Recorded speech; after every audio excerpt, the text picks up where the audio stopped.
शांत रहिएगा। देखिए, इलेक्ट्रोस्टैटिक स्थिर विद्युतकी वाला खंड समाप्त किए, जिसमें 4 चैप्टर हम लोग पढ़े। पहला कूलाम का नियम तथा वैद्युत क्षेत्र था, ठीक ना। और दूसरा नंबर चैप्टर गॉस का प्रमेय था। तीसरा नंबर वैद्युत विभव है। और चौथा नंबर पढ़े हम लोग संधारित्र, ठीक ना। ये सब स्थिर विद्युतकी के अंतर्गत आते हैं। स्थिर विद्युतकी इलेक्ट्रोस्टैटिक में ये 4 पार्ट हम लोग पढ़े। ये पहला खंड था, ठीक ना। ये एक खंड हो गया स्थिर विद्युतकी। अब हम लोग अगला खंड स्टार्ट करेंगे, अगला खंड पढ़ेंगे, ठीक ना।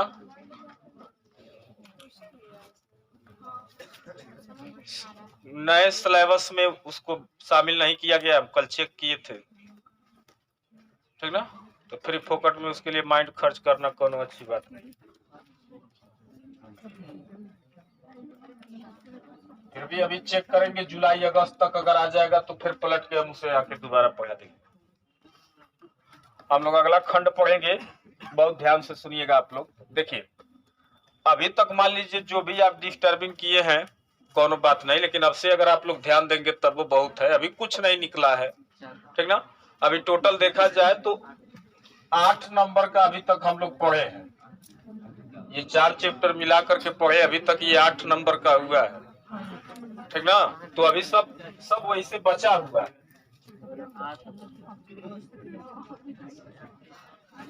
बात नहीं करेंगे आप लोग।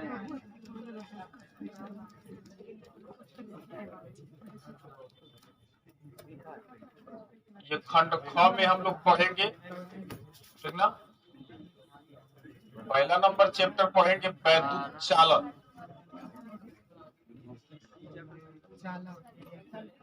इलेक्ट्रिक कंडक्शन,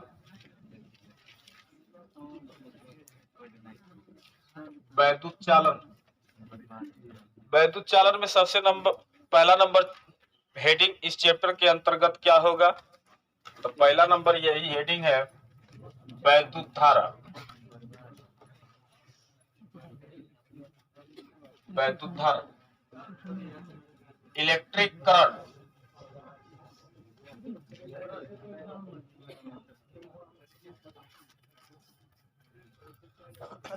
वैद्युत धारा का डिफिनीशन हम लोग पढ़ेंगे। और देखिए, हम आपको दिखाएंगे कि चालकों में धारा का प्रवाह किस तरह से होता है।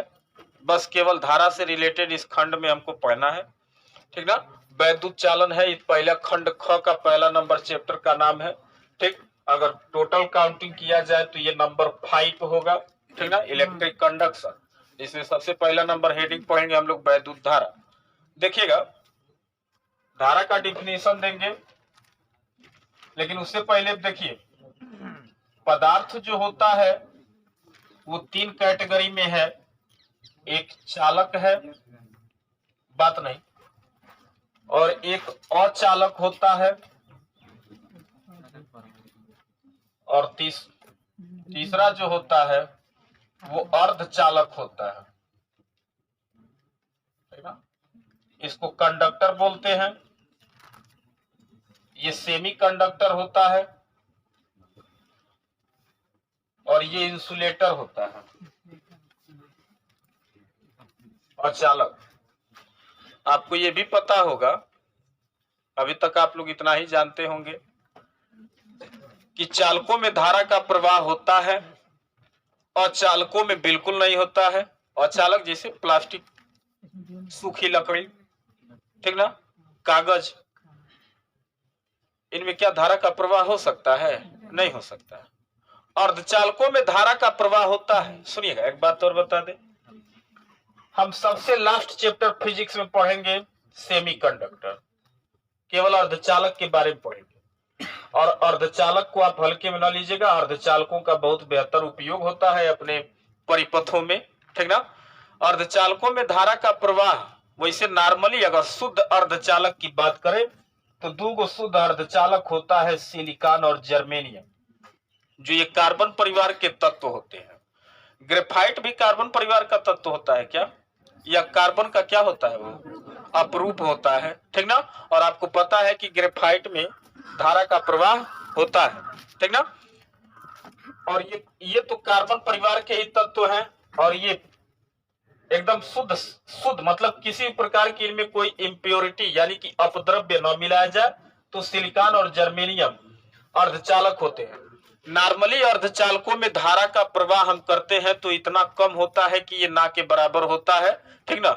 इसे हम सिंपल किसी परिपथ में इसका उपयोग नहीं कर पाते हैं अगर शुद्ध अर्धचालक है तो, यानी कि चालकों में धारा का प्रवाह होता है और चालकों में नहीं होता है, और अर्धचालकों में होता है लेकिन ना के बराबर होता है। देखा जाए तो ये थोड़ा सा गुण चालकों का भी रखता है और थोड़ा गुण अचालक का भी रखता है, इसीलिए हम इसको अर्धचालक कहते हैं। यानी कि पदार्थ को 3 कैटेगरी में बांटे हैं प्रवाहित धारा के आधार पर। सुनिएगा, सबसे पहले हम वैद्युत धारा तो क्लियर कर रहे हैं। वैद्युत धारा क्या होता है, अगर मान लीजिए यहाँ कोई चालक तार है, ठीक ना। अगर इस चालक तार में हम बैटरी लगाते हैं, ठीक, और क्यू कूलाम का आवेश एक सिरे से दूसरे सिरे तक क्यू कूलाम का आवेश टी समय में प्रवाहित होता है, ठीक। तो क्यू कूलाम का आवेश टी समय में प्रवाहित होता है, टी समय में, तो इन दोनों के अनुपात से जो मान निकल के आता है उसी को हम क्या कहते हैं, वैद्युत धारा कहते हैं, या इसे ये बोलते हैं एक लाइन में इसका डिफिनीशन, आवेश प्रवाह की दर को ही हम क्या कहते हैं, वैद्युत धारा कहते हैं। वास्तव में अगर आवेश प्रवाहित नहीं होगा तो वैद्युत धारा का प्रवाह नहीं होगा। यानी कि वास्तविकता देखा जाए तो प्रवाह धारा का होता है कि आवेशों का होता है, तो मेन बात आवेशों का प्रवाह होता है किसी चालक में, और एक सिरे से दूसरे सिरे तक किसी चालक तार में ये आवेश अगर गतिमान होते हैं, प्रवाहित होते हैं, तो आवेशों के प्रवाह के कारण ही धारा प्रवाहित होती है। जैसे हम बोले कि अगर किसी चालक तार में स्मॉल क्यू आवेश स्मॉल टी समय में प्रवाहित होता है तो आवेश बटे समय को वैद्युत, यानी कि आवेश और समय के अनुपात का जो मान निकल के आता है उस मान को हम वैद्युत धारा बोलते हैं, उसे आई से प्रदर्शित करते हैं। एक बात याद रखिएगा, वास्तविकता में किसी चालक में धारा का प्रवाह नहीं कहेंगे, धारा का प्रवाह होगा, लेकिन उसे मेन बात उसमें क्या छुपा हुआ है कि चालकों में आवेश का प्रवाह होता है। अगर आवेश ही नहीं है, क्यू का मान 0 हो जाए, यानी कि जिसमें आवेश नहीं है तो उसमें धारा प्रवाहित होगा नहीं, आई भी 0 हो जाएगा। तो देखा जाए हमारे हिसाब से तो देखा जाए कि ये सिर्फ जैसे मान लीजिए क्यू आवेश था, टी टाइम था, दोनों का हम अनुपात निकालेंगे, कोई ना कोई राशि कुछ ना कुछ मान निकल के आएगा, उस मान को ही हम उसको एक नाम दे दिए हैं, क्या, वैद्युत धारा, ठीक ना। वास्तविकता में किसी भी चालक तार में या किसी भी परिपथ में आवेश का प्रवाह होता है, बिना आवेश के प्रवाह के वैद्युत धारा प्रवाहित नहीं हो सकती है। तो डिफिनीशन कहेंगे कि आवेश प्रवाह की दर को ही वैद्युत धारा कहते हैं, ठीक। ये तो इसका डिफिनीशन हो गया, एक लाइन में ये काम खत्म हो गया। यानी कि कुल मिला जुला करके कि जिसमें भी, अगर सुनिए, आप कोई भी चालक तार ले लीजिए और उसमें एक सिरे से दूसरे सिरे तक, ये कोई जरूरी नहीं है, ये कोई आवश्यक नहीं है कि आप बैटरी लगा करके ही आवेश को प्रवाहित कराएं। आप कोई और उपाय लगा लीजिए, आप अपने दिमाग से कोई ऐसी युक्ति लगा लीजिए और इस चालक तार में एक सिरे से दूसरे सिरे तक आप आवेश को प्रवाहित करा दीजिए। जैसे आवेश प्रवाहित होगा तुरंत इस चालक तार में धारा प्रवाहित होने लगेगी, ठीक ना। लेकिन ऐसी कोई व्यवस्था नहीं है कि बिना बैटरी के आप कोनो उपाय दूसरा लगा करके और आवेश का एक सिरे से दूसरे सिरे तक आवेश के प्रवाह को प्रवाहित कराए, ऐसा कोई उपाय नहीं है। यानी कि मजबूरन आपको बैटरी लगाना ही पड़ेगा, तभी जाकर के आवेश प्रवाहित होगा। और बैटरी किस प्रकार आवेश प्रवाहित कराती है सबका हम डिस्कशन करेंगे बारी बारी। लेकिन सुनिए, पहले तो हम ही बताएं कि वैद्युत धारा होता क्या है। तो हम कहे कि देखिए, वैद्युत धारा सिर्फ एक नाम है, ठीक ना। वास्तव में जब भी किसी चालक में आवेश प्रवाहित होता है तो आवेश कितने समय में प्रवाहित हो रहा है, अगर क्यू आवेश टी समय में प्रवाहित हो रहा है, क्यू का मान कुछ भी हो सकता है, टी का मान भी कुछ हो सकता है, दोनों के अनुपात से जो मान निकल के आएगा उसी का एक नाम रख दिया गया है, जिसको हम क्या कहते हैं, वैद्युत धारा कहते हैं। वास्तविकता में किसी भी चालक तार में आवेश ही प्रवाहित होता है, आवेश प्रवाह की दर को ही वैद्युत धारा कहते हैं। आवेश प्रवाहित नहीं होगा तो वैद्युत धारा प्रवाहित नहीं होगी। यानी कि हम बार बार बोल रहे हैं, धारा सिर्फ एक नाम दिया गया है। वास्तव में चालकों में क्या प्रवाहित होता है? आवेश प्रवाहित होता है। किसी भी परिपथ में अगर करंट फ्लो हो रही है तो आप तुरंत समझ जाएंगे कि उस परिपथ में क्या प्रवाहित हो रहा है? आवेश प्रवाहित हो रहा है। बिना आवेश के प्रवाह के कभी भी वैद्युत धारा प्रवाहित नहीं हो सकती है। एक बात और हम बताएं कि पदार्थ को 3 कैटेगरी में बांटा गया है, एक चालक है, एक अर्धचालक है, एक अचालक है। क्या लॉजिक है आप खुद सोचिए, तीनों पदार्थ है, चालक भी पदार्थ है और चालक भी पदार्थ है, लेकिन इसमें क्या ऐसा गुण हो गया भैया चालक में कि इसमें धारा का करंट का फ्लोटेशन होता है और अचालक में करंट का फ्लोटेशन होता ही नहीं है? आखिर दोनों तो पदार्थ ही था। सोचने वाली बात है, दोनों पदार्थ था, चालक और अचालक दोनों पदार्थ थे, लेकिन क्या लॉजिक है कि चालकों में धारा का प्रवाह होता है और अचालकों में धारा का प्रवाह नहीं होता है? तो हम बता दें, सुनिएगा। पहले तो वैद्युत धारा का डिफिनीशन ही हुआ कि जब किसी भी पदार्थ में किसी भी चालक में आवेश प्रवाहित होगा तो धारा प्रवाहित होगी। मतलब कि चालक जो पदार्थ होगा इसमें आवेश होता है और अचालक जो है इसमें आवेश होता ही नहीं होगा, और जब आवेश ही नहीं होगा तो धारा कैसे प्रवाहित होगा? यानी कि अचालकों में बोला जाए तो आवेश नहीं होता। अब यह आवेश कौन सा है कि जिसके कारण चालक में धारा प्रवाहित हो रही है? एक एक लाइन, एक एक स्टेप देखिए, बहुत आराम से समझ के चलेंगे, ठीक ना? तो रटने की जरूरत नहीं पड़ेगी, टोटल कहानी बना करके इसको आप समझिएगा।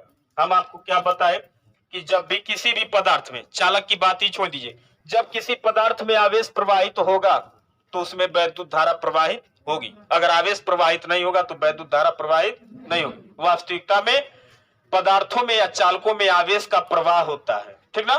तब जाकर के धारा प्रवाहित होती है। लेकिन हम बार बार कहते हैं कि धारा प्रवाहित हो रही, धारा प्रवाहित हो रही है, वो एक नाम दिया गया है कि धारा प्रवाहित हो रही। वास्तविकता में क्या प्रवाहित होता है? आवेश प्रवाहित।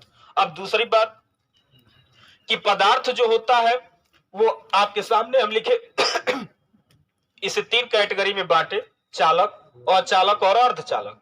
चालकों में धारा का प्रवाह बहुत शानदार होता है, अचालकों में बिल्कुल नहीं होता है, और अर्धचालकों में होता है लेकिन उन न तो, जैसे आप बोर्ड में पास हुए, कितना नंबर पाके?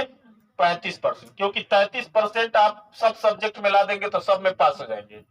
तो 33 नहीं, मान लीजिए आप 35% पा करके पास हो गए, ठीक ना? तो इसका पास होना और न होना बराबर ही है। क्या मतलब 35% का, ठीक ना? सिर्फ वो पास है तो इसके पास होने से मतलब कौनो लॉजिक नहीं है। वही लॉजिक है कि इसमें अर्धचालक में धारा का प्रवाह होता है तो धारा का प्रवाह होना न होना कोनो मतलब नहीं रखता है, क्योंकि किसी भी शुद्ध अर्धचालक का किसी परिपथ में कोई यूज नहीं होता है। इसलिए इसमें धारा तो प्रवाहित होता है लेकिन ना के बराबर होता है, उसका कोई मतलब नहीं। लेकिन हम ये कह रहे हैं कि आखिर सोचिए, सोचने वाली बात यह है कि आखिर ये तीनों पदार्थ ही थे तो क्या गुण था कि इसको हम चालक कह रहे हैं और उसको अचालक कह रहे हैं, और चालक में धारा का प्रवाह हो रहा है और अचालक में धारा का प्रवाह नहीं हो रहा है, ठीक ना? और अर्धचालक में तो हो रहा है लेकिन ना के बराबर हो रहा है। उससे पहले धारा प्रवाहित नहीं होता है, प्रवाहित तो आवेश होता है। ये बात आपको दिमाग में बैठा करके और सबके बारे में सोचना है। तो सुनिएगा, हम आपको बताते हैं कि अचालकों में धारा का प्रवाह क्यों नहीं होता है और चालकों में धारा का प्रवाह क्यों होता है, तो ध्यान से समझेंगे। देखिएगा, इसके लिए भी बनाते हैं, हम बताएंगे परमाणु संरचना, एक चैप्टर पढ़ाएंगे परमाणु संरचना, ठीक ना? और परमाणु संरचना पढ़ाएंगे तो इसमें देखिएगा, इस चैप्टर में ये सर्च किया गया है कि पदार्थ की बनावट कैसे होती है, ठीक ना? तो पदार्थ की बनावट छोटे छोटे कण से मिलकर के बनी होती है, ठीक ना? जिसे हम क्या कहते हैं? परमाणु कहते हैं। और यानी कि परमाणुओं से मिलकर के पदार्थ बनता है। तो कुल मिला जुला करके अब बात टिकती है कि परमाणु क्या होता है। तो परमाणु के लिए उसीलिए उस चैप्टर का नाम रखे परमाणु संरचना। अब सबसे पहले रदरफोर्ड ही आए थे और परमाणु संरचना के बारे में जानकारी दी, यानी कि कुल मिला जुला करके सर्चिंग ये था कि पदार्थ की बनावट कैसे होती। तो पदार्थ की बनावट के बारे में सर्च हुआ तो पता चला कि छोटे छोटे कणों से मिलकर के बना होता है, जिसको क्या कहते हैं? परमाणु कहते हैं। अब बात आके टिक गई कि परमाणु क्या होता है, तो रदरफोर्ड ने अपना प्रयोग किया और बताया, और उसके आधार पर हम बताते हैं कि देखिएगा परमाणु की बनावट क्या होती है। तो परमाणु के अंदर अधिकांश भाग खोखला होता है, बीच में एक ठोस भाग होता है जिसको नाभिक कहते हैं, और ये धन आवेश से आवेशित होता है। इस नाभिक के चारों ओर विभिन्न कक्षाएं होती हैं जिसमें इलेक्ट्रॉन क्या करते हैं, अलग अलग एनर्जी के साथ इसमें सब इलेक्ट्रॉन घूमते रहते हैं। एक बात और बता दें, ये इलेक्ट्रॉन छोड़ के भाग नहीं पाता है नाभिक को, ध्यान से समझिएगा। ये परमाणु की बनावट है और परमाणु मिलकर के ही पदार्थ बनाता है, और हम चालक की बात कर रहे हैं।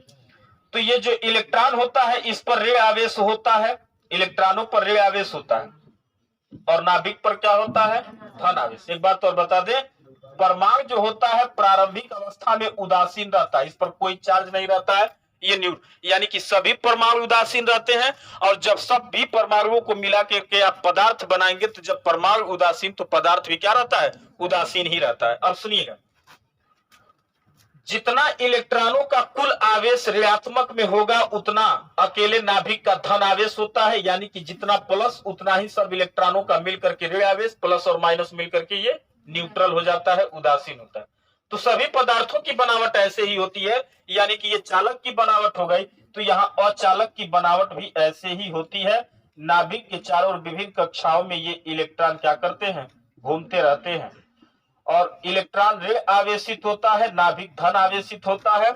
इलेक्ट्रॉन छोड़ता नहीं है नाभिक को। लॉजिक क्या होता है कि नाभिक धन आवेश होने के कारण और इलेक्ट्रॉन ऋण आवेश होने के कारण इनके बीच में कूलाम बल काम करता है, यानी कि आकर्षण बल काम करता है। ये धन वाला सभी इलेक्ट्रॉनों को अपनी ओर खींच के रखता है, आकर्षित किए रहता है। एक बात और आप जानते हैं, जब दो आवेश Q1 और Q2 एक दूसरे से r दूरी पर रखे जाते हैं, ठीक, तो इनके बीच कार्य करने वाला आकर्षण अथवा प्रतिकर्षण बल दोनों आवेशों के गुणनफल के अनुक्रमानुपाती और इनके बीच की दूरी के वर्ग के व्युत्क्रमानुपाती होता है। यानी कि डिस्टेंस बढ़ाते जाएंगे, आवेशों के बीच का डिस्टेंस बढ़ाते जाएंगे, ठीक ना, तो इनके बीच में लगने वाले आकर्षण अथवा प्रतिकर्षण बल का मान क्या होता जाएगा, कम होता जाएगा। यानी कि जो इलेक्ट्रॉन नाभिक के सबसे समीप होगा उस पर लगने वाला आकर्षण बल क्या होगा, सबसे अधिक होगा।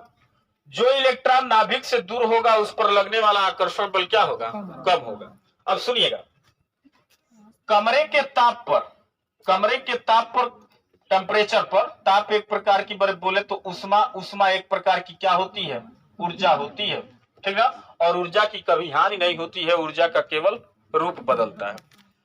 सुनिएगा, हम चालक में ये परमाणु की बनावट के बारे में बताएं कि धन आवेशित नाभिक के चारों ओर विभिन्न कक्षाओं में इलेक्ट्रॉन घूमते रहते हैं। जो इलेक्ट्रॉन नाभिक के अति समीप होगा उस पर लगने वाला आकर्षण बल सबसे अधिक होगा, और जो इलेक्ट्रॉन नाभिक से ज्यादा दूर होगा उस पर लगने वाला आकर्षण बल क्या होगा, कम होगा। सुनिएगा, जो दूर रहता है इलेक्ट्रॉन, ठीक ना, अगर ये पदार्थ यानी कि चालक कमरे के ताप पर है, ताप से जो ऊष्मा उत्पन्न होती है, ऊष्मा से जो ऊर्जा निकलती है, वो ऊर्जा अगर ये टेम्परेचर में है तो ऊर्जा यहाँ उपस्थित है। इस ऊर्जा को देख करके ये इलेक्ट्रॉन, बाहरी कक्षा वाला इलेक्ट्रॉन इस ऊर्जा की चाहत में बाहर निकलना चाहता है। ध्यान से सुनिएगा, ठीक ना, कौन सी ऊर्जा, कमरे के ताप पर। आपका कोई भी परिपथ हमेशा रूम टेम्परेचर पर ही काम करता है, ठीक ना। चालक पदार्थ जो है, क्या आप अपने रूम का टेम्परेचर बदलते रहते हैं क्या, या चालकों के लिए अलग से ताप दिया जाता है या उसको ठंडा किया जाता है, नहीं, उसे नॉर्मली सामान्य ताप पर ही रखा जाता है, और सामान्य ताप पर भी ऊर्जा मिलती है ऊष्मा द्वारा। उस ऊर्जा को पा करके चालक पदार्थ का जो इलेक्ट्रॉन होता है, बाहरी कक्षा वाला इलेक्ट्रॉन, जो कुल मिला जुला करके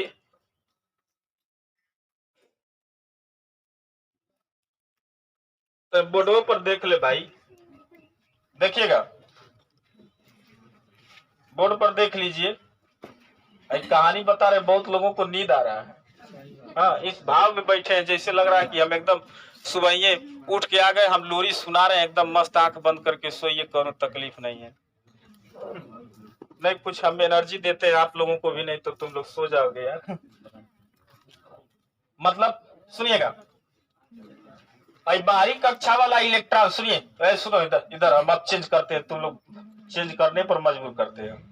ये एकदम अविवाहित, एकदम कुंवारे बा, एक बियाह शादी नहीं, ठीक। और सुनिए, चुप रहो, अब पहले से इसके चक्कर में खूब घुरिया रहा है, खूब घुरिया रहा है,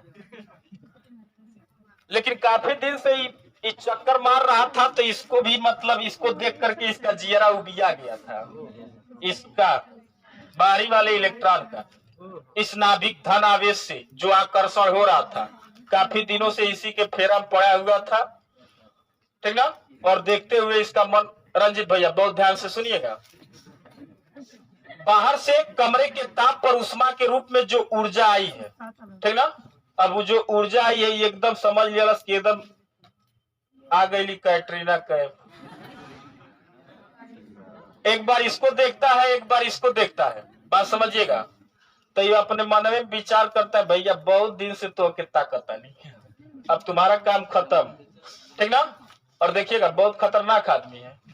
अब इसकी चाहत में ये बाहर निकला, अब बाहर वाला वो उस फराडरल जैसे ही बाहर निकलता है, बोले तो कमरे के ताप पर जो ऊर्जा पाकर के बाहरी कक्षा का इलेक्ट्रॉन बाहर निकलता है, बाहर निकलते ही कैटरीना कैफ तुरंत गए। अब ये क्या करेगा, पहले तो दौड़ के खोजता है, तो दौड़ता कहाँ है, पदार्थ के अंदर, बात समझ रहे हैं। परमाणु कहाँ था, पदार्थ के अंदर था, तो ये परमाणु से बाहर निकला है, और बोले तो ये पदार्थ के अंदर अभी लगता है बौखला करके घूमने, एकदम मजनू जैसे लगेगा, चारों घूमने कहाँ गया वो, उसके सर्च में। जब थक जाता है तो फिर पलट करके हेनिया ताकता है, तो पहले ही डंडा उठा ले रहता है कि जब पहले से मोह माया नहीं था और छोड़ के चले गए तो दोबारा तुम्हारी एंट्री नहीं होगी। यानी कि ऐसा नहीं है कि परमाणु कमरे के ताप पर इलेक्ट्रॉन परमाणु से कमरे के ताप पर बाहर निकलने के बाद वो दोबारा क्या कर ले, अंदर एंट्री कर ले, ऐसा नहीं होता है। इस जब इलेक्ट्रॉन ये क्या करता है, उष्मा को पा करके बाहरी इलेक्ट्रॉन निकलता है, क्योंकि ये दुर्बल आकर्षण बल द्वारा बंधा रहता है, इस पर ज्यादा अट्रैक्शन नहीं रहता है, क्योंकि ये नाभिक से ज्यादा दूर रहता है। और जैसे ही निकल जाता है, इस इलेक्ट्रॉन को हम कौन सा इलेक्ट्रॉन, इसका नाम दिया जाता है, इसे मुक्त इलेक्ट्रॉन बोलते हैं, इंग्लिश में इसे फ्री इलेक्ट्रॉन बोलते हैं। और देखिएगा 1 मीटर क्यूब आयतन में अगर तार लीजिए, और 1 मीटर क्यूब यानी कि एक तार के एकांक आयतन में इन मुक्त इलेक्ट्रॉनों की संख्या लगभग 10 की पावर क्या होती है, 29 होती है। लगभग में 10 की पावर 29 इलेक्ट्रॉन कमरे के ताप पर ये क्या करते हैं, परमाणु से निकल करके केवल तार के 1 मीटर क्यूब आयतन में इतना इलेक्ट्रॉन परमाणु से बाहर निकल करके और अनियमित गति करता है, बौखलाया रहता है।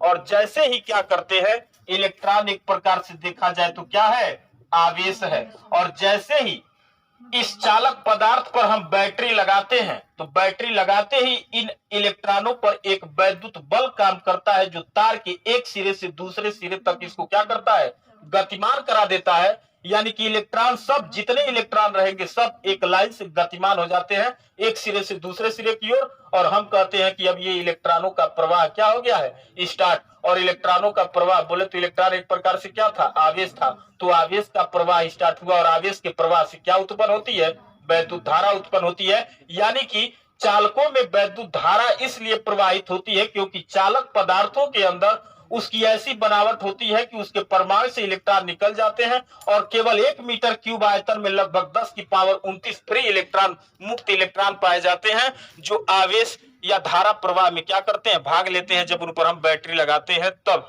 यानी कि चालकों में आवेश उपस्थित होता है। वो कौन सा आवेश था, परमाणु के बाहरी कक्षा से निकला हुआ इलेक्ट्रॉन था, जिसको कौन सा इलेक्ट्रॉन कहते हैं, मुक्त इलेक्ट्रॉन कहते हैं। जो तार के केवल 1 मीटर क्यूब आयतन में इनकी संख्या कितनी होती है, 10 की पावर 29 होती है। इतने पर्याप्त मात्रा में ये इलेक्ट्रॉन उपस्थित रहते हैं, और ये परमाणु से निकल करके पदार्थ के अंदर अनियमित गति करते हैं। और जैसे ही इन पर हम बैटरी, वो भी हम दिखाएंगे फिगर बना करके, वो भी हम दिखाएंगे कि एक दिशा में प्रवाहित होते हैं। और इलेक्ट्रॉन एक प्रकार से आवेश है, बोले तो चालक में आवेश प्रवाहित होने लगा। और हम आपको क्या बताएं कि जब आवेश प्रवाहित होगा तो तुरंत वैद्युत धारा का प्रवाह होगा। यानी कि चालकों में इस तरह से धारा का प्रवाह होता है। किस तरह से, तो आप समझाएंगे, आप कहेंगे कि अगर आपसे कोई पूछा कि चालकों में धारा का प्रवाह क्यों होता है या चालकों में क्यों नहीं होता है, तो आप कहेंगे कि देखिए चालक पदार्थ की बनावट ऐसी होती है कि उसके परमाणु के अंदर जो इलेक्ट्रॉन नाभिक से बहुत दूर रहता है, यानी कि बाहरी कक्षा का इलेक्ट्रॉन कमरे के ताप पर उष्मा पाकर के अपने परमाणु से क्या हो जाता है, बाहर निकल जाता है। ऐसे बहुत सारे परमाणु पदार्थ के अंदर होंगे तो सबसे इलेक्ट्रॉन क्या होते हैं, बाहर निकलते हैं। और लगभग केवल तार के 1 मीटर क्यूब यानी कि तार के केवल एकांक आयतन में लगभग उन इलेक्ट्रॉनों की संख्या कितनी हो जाती है, 10 की पावर 29। इन इलेक्ट्रॉनों को फ्री इलेक्ट्रॉन, मुक्त इलेक्ट्रॉन कहते हैं। और ये परमाणु से जब निकल जाते हैं तो दोबारा ये परमाणु में एंट्री नहीं करते, और जिस परमाणु से ये बाहर निकलते हैं उस परमाणु पर क्या आ जाता है, धन आवेश आ जाता है। यानी कि कमरे के ताप पर चालक पदार्थ के अंदर ऋण आवेश बोले तो इलेक्ट्रॉन और धन आवेश बोले तो परमाणु दोनों उपस्थित रहते हैं। लेकिन जब हम बैटरी लगाते हैं तो केवल इलेक्ट्रॉनों के प्रवाह के कारण ही वैद्युत धारा मान्य की जाती है। ये धन आवेश के यानी कि परमाणु के प्रवाह के कारण धारा का मान्य नहीं होता है। इसको हम बताएंगे, इस बात को आप लोग नोट में लिखेंगे, ठीक ना। तो ठोसों में, ठोस चालकों में धारा का प्रवाह केवल इलेक्ट्रॉनों के प्रवाह के कारण, यानी कि कमरे के ताप पर इन पदार्थों से बोले तो चालक पदार्थों से परमाणु से इलेक्ट्रॉन बाहर निकल जाते हैं। क्यों बाहर निकल जाते हैं, क्योंकि कमरे के ताप पर जो ऊष्मा मिलती है, ऊष्मा एक प्रकार की क्या होती है, ऊर्जा। उस ऊर्जा वो इतनी पर्याप्त ऊर्जा होती है कि इस परमाणु के बाहरी कक्षा के इलेक्ट्रॉन को आसानी से बाहर निकाल सकता है। और जब ये परमाणु बाहर निकल गया तो परमाणु से इलेक्ट्रॉन जब बाहर निकल गया तो बाहर नहीं निकलता है, वास्तव में ये पदार्थ के अंदर ही रहता है, बस अलग किससे होता है, परमाणु से अलग होता है। और परमाणुओं से ही मिलकर के क्या बना रहता है, पदार्थ बना रहता है। तो ये इलेक्ट्रॉन पदार्थ के अंदर, चालक पदार्थ के अंदर ही निकल करके अनियमित गति करता है, जिसको हम ऊष्मीय वेग कहते हैं। क्या कहते हैं, ऊष्मीय वेग। और ये लगभग 10 की पावर 5 मीटर प्रति सेकेंड, इतना तीव्र वेग से ये अनियमित गति करते हैं पदार्थ के अंदर। किस ताप पर, कमरे के ताप पर ऊष्मा पाकर के परमाणु से निकला हुआ इलेक्ट्रॉन ऊष्मीय वेग 10 की पावर 5 मीटर पर सेकेंड से, ठीक ना, पदार्थ के अंदर अनियमित गति करता है। एक निश्चित डायरेक्शन में गति करता, तब तो बिना बैटरी लगाए ही धारा का प्रवाह हो जाता, ठीक ना। लेकिन ये क्या करते हैं, अनियमित गति करते हैं। और इसमें भी ये कहा जाता है कि अगर मान लीजिए एक चालक तार आप यहाँ ले लीजिए, ठीक ना, एक चालक तार, लंबा चालक तार ले लीजिए, इसमें किसी पॉइंट पर आप चालक पर कोई पॉइंट ट्रिक कर लीजिए।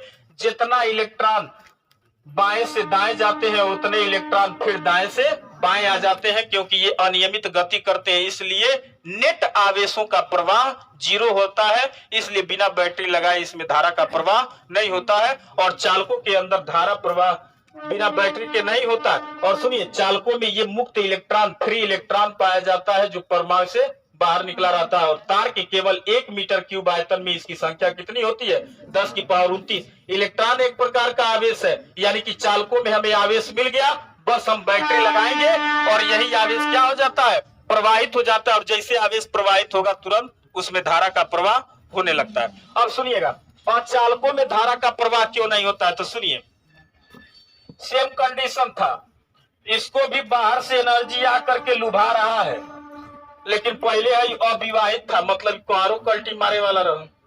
अब भाई शादीशुदा, एक बार इसको देख रहा है, एक बार इसको, यही जैसे बेलना तानत यही बाबू हिल गईलो तो खतरे बा। चाह करके भी ये इलेक्ट्रॉन क्या होता है, बाहर नहीं निकलता है। तो इसको कहते हैं कि अचालक परमाणुओं के अंदर बाहरी कक्षा का इलेक्ट्रॉन भी नाभिक से दृढ़ता पूर्वक बहुत जबरदस्त बधा रहता है। जो कमरे के ताप पर उष्मा ऊर्जा मिलती है, उस ऊर्जा से भी ये इलेक्ट्रॉन बाहर नहीं निकलता है।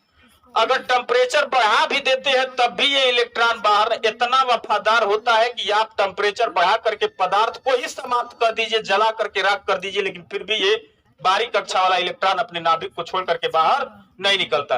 तो जब ये बाहर नहीं निकलेगा, ये बाहर निकलेगा नहीं, तो कोनो इलेक्ट्रॉन नहीं आया, आया क्या, नहीं, कोई इलेक्ट्रॉन नहीं। और इलेक्ट्रॉन एक प्रकार से आवेश है, आवेश मिला क्या, नहीं। और आवेश ही नहीं है तो बैटरी लगा करके किसका प्रवाह कराएंगे। तो कुल मिला जुला करके अचालक परमाणुओं के अंदर जो बाहरी कक्षा का इलेक्ट्रॉन होता है वो अपने नाभिक से दृढ़ता पूर्वक बंधा रहता है और कमरे के ताप पर उस उष्मा और उस ऊर्जा को पा करके भी इसका बाहरी कक्षा का इलेक्ट्रॉन बाहर नहीं निकलता है। अर्थात देखा जाए तो अचालकों के अंदर जो मुक्त इलेक्ट्रॉन होता है, मुक्त इलेक्ट्रॉन की संख्या क्या हो जाती है, 0। और इलेक्ट्रॉन एक प्रकार का आवेश है, उसके अंदर उपस्थित आवेश ही नहीं है। तो जब आवेश नहीं है तो बैटरी लगा करके हम किसका प्रवाह करेंगे, और हम आपको बताएं कि अगर आवेश 0 है तो धारा भी क्या हो जाएगी, 0 हो जाएगी। यही लॉजिक है कि कुचालकों में या अचालकों में धारा का प्रवाह नहीं होता है।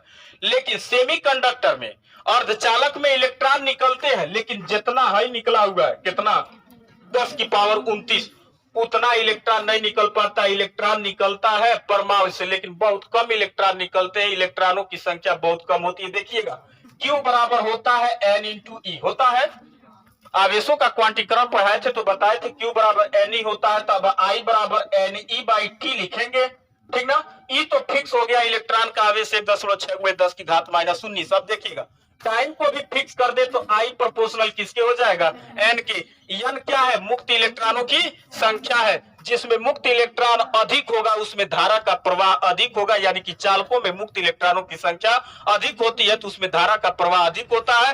और अर्धचालकों में मुक्त इलेक्ट्रॉनों की संख्या बहुत कम होती है तो धारा का प्रवाह भी क्या होता है, बहुत कम होता है। तो बोले तो धारा प्रवाहित होता है, लेकिन इतना पर्याप्त मात्रा में नहीं होता है कि हम उसे किसी परिपथ में उपयोग में ले सके। बात समझ रहे हैं।